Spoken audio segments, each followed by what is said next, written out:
Belal, right here in the front, other side. What's up, bro? Congrats on the win. How's your leg with that bag of ice? My leg is a balloon. Nah, it's all right. It's all right. You know, it doesn't hurt as much when you win, so I'm cool with it. Those leg kicks that you ate, were you expecting those, or they catch you off guard at all? I mean, I was expecting him. You know, he's Lima, so especially from his brother. So I know that he was gonna come in with those. That's why I was like, my game plan already was like a lot more footwork, switching stances a lot. So like I was comfortable if I knew I had to stay southpaw. I was gonna be comfortable doing southpaw anyway.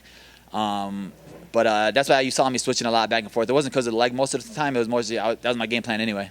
Then your overall performance, were you happy with? You're obviously happy with the win. I'm sure you wanted the finish, but overall, are you happy with how you performed in there? Yeah, you know, I'm my own worst critic, so it's like what I wanted to do with this fight was start a lot faster. I'm usually one of the guys that pick it up toward the end of the fight, so like I had a really good warm up in the back. The stuff that we tried worked, and I started off the first round really fast.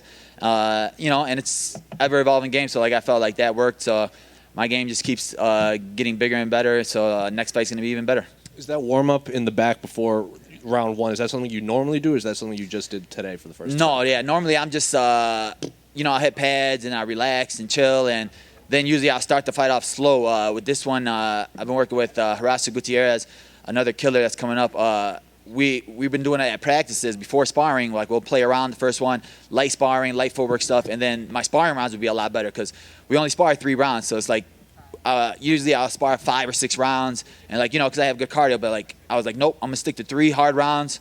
And so in the fight, I know that's all I'm doing is 3 hard 15 minutes of just being special. So like I know I had to start off faster than that instead of, yo, I'm gonna do 5 rounds of sparring, 6 rounds of sparring. It's okay, I'm not tired.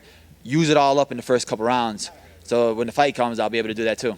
Then you called out Li Jingliang in the broadcast. Is anything specific about him, or just the rankings that you like that makes Yeah, it's sense? just a rankings, man. I've been asking and freaking pleading for a ranked guy this whole time. They didn't give it to me. Then they finally got rid of a couple of these guys that are just all talkers, like Nate Diaz and stuff. They shouldn't be in the rankings, so they finally got rid of these guys, and they put real fighters out there that are actually competing and stuff like that. So like I finally got in there, but like I didn't earn that spot until I won. So I won today.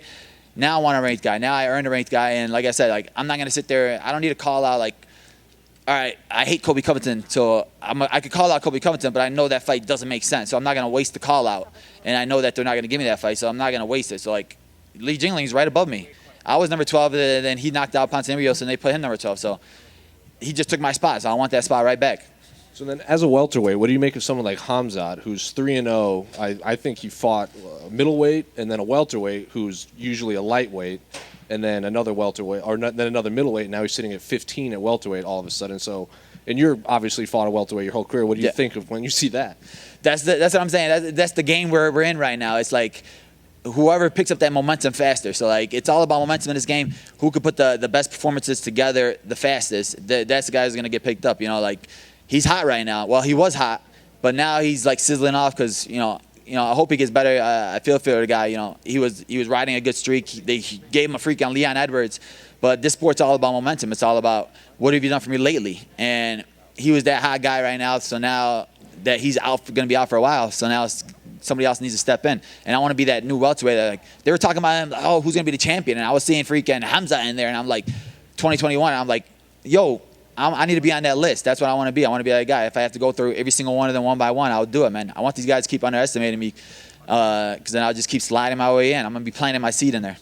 Then one final one. Last week, before Beneil Dariush fought, he used this phrase like high risk, low reward was his position in the UFC rankings, where he's not the biggest name, but he presents the highest risk. And if you beat him, you just beat someone that's not the biggest name. Do you think you're in a position like that too? A lot of people were kind of drawing comparisons to the two of you on Twitter after your win. Actually, yeah, I really think that makes the most sense. Like you said, like there's not a lot to gain from fighting a guy like me. And I'm a guy that's good everywhere. So I could strike with you, I could grapple with you, I could do everything. And I'm one of those guys that's going to be in your face for freaking 15 minutes. It's a hard fight. I know I'm a tough fight. But, yeah, before I was out of the rankings, so there was no reason for any of these ranked guys to fight me. Like, oh, why am I going to fight that guy for? I won freaking 7 of my last 8, now 8 of my last 9, and they didn't have me ranked. So, like, it didn't make no sense for none of those guys to take that fight. But now that I'm on that ladder, I'm on those rungs, man. I'm just going to keep climbing it one by one. Like I said, I don't have to sit there and call out number 2, number 1, number 4. I'll go 1 by 1, 12, 11, 10, 9, 8. I don't care. Just to get my way to the top. My goal is to be one of the best and put my name in history. Belal, I noticed a lot of your peers have been just speak glowingly about your ability to study the game, break down fights. I've heard people say Belal Muhammad, in the future, we're going to be seeing him as part of the broadcast team and at the desk. What does it mean to you to hear that from your peers about your ability to study the game and talk about it? That means a lot, man. I do pride myself on that, man. My coach always tells me, like, I'll sit there and I'll watch the freaking first prelim fight to the last prelim fight. And I love watching other fights, LFA fights, all these fights outside of that. I just love watching fights. I love studying fights. And you could learn from every single thing you watch. And that's what I love doing. And, like, he's always making fun of me. Dude, how do you know that guy? Dude, that guy, this is his first fight in the UFC, but I know him from the regional circuit or something like that. And, yeah, you know, this sport, this window's so small to be an athlete in this sport. So, yeah, like, obviously, I want to plant my seed and do something else with it. I got my show, Remember the Show, on every Thursday night, 7:30. People, check it out. DC's going to be coming on soon. But, yeah, biggest thing is, like John Anik always told me, like, just get your reps in, man. It's all about reps. Like, even if you're not getting the most views on that show, you're going to get more comfortable in front of a camera. You're going to get more comfortable talking to fighters. And it's just been awesome. Like, me starting that podcast was the best thing that happened to me. And I've been getting great guys on there like Dustin Poirier, Michael Bisping, Forrest Griffin. And, like, I'll be like, man, it's so easy just to get these guys on the show. And they're like, well, you're a good guy. Like, we'll accept that just because you're a cool guy. So we won't say no to you. And I was like, it means a lot that these guys think of me like that. Congratulations. Thank you. Belal, as you were going on your run and you were thinking about ranked guys that you wanted to fight, were there any specific names that you asked for that you did not get? You mentioned Nate Diaz. Was he somebody that was on your list at one point?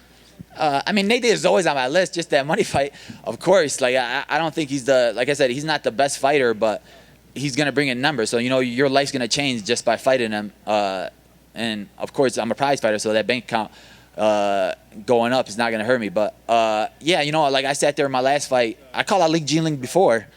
I didn't get it. I called out Ponzinibbio after my last fight. They gave Lee Jingling Ponzinibbio.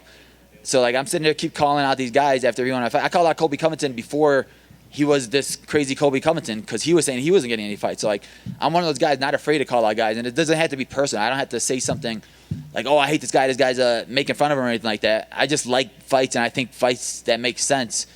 And like you said, like he says, like, I could be an analyst, and I feel like that fight makes sense. Like, I know what makes sense ranking-wise. I know what makes sense to matchmakers. And I'm not going to sit there and call for, oh, let me get the winner of Usman and Gilbert, because that's a wasted call-out. I'm not going to waste my call-out. You know, you get one interview after a fight, so, like, you have to use it wisely. They talked about you being a walking encyclopedia, and a lot of fighters don't come into this profession thinking about the business side of it because you're fighters first. When did you start to put together kind of the business aspect of MMA, and who was the first person you started to really study? You know, like I worked in small businesses my whole life. My dad owns his own business. My brothers had a business. So, like, everybody in my family has businesses. So, like, I understand that. And then, like, you could use that into MMA. You know, it's a business, obviously, for people. And what sells, what's going to profit. Like, if I'm selling, we have a cell phone store. If this phone's not selling, I'm not going to keep bringing it down the shelves. So it's like one of those where a lot of these fighters don't understand that you got to promote yourself. You got to put yourself on social media. You got to interact with fans because you got to make them want to watch you. And, like, my performances in the cage, fans are going to want to watch that. But, like, outside of the cage, I got to be personable with these guys and friendly with these guys to make them want to even watch me more, buy my products, buy my shirts, buy my clothes. And I understand that. Like, you know, you have to grow it. And just seeing guys like Conor McGregor, Masvidal, how much their brand, they're not just a name, they're a brand. And I want to be that guy. I want to have my brand grow.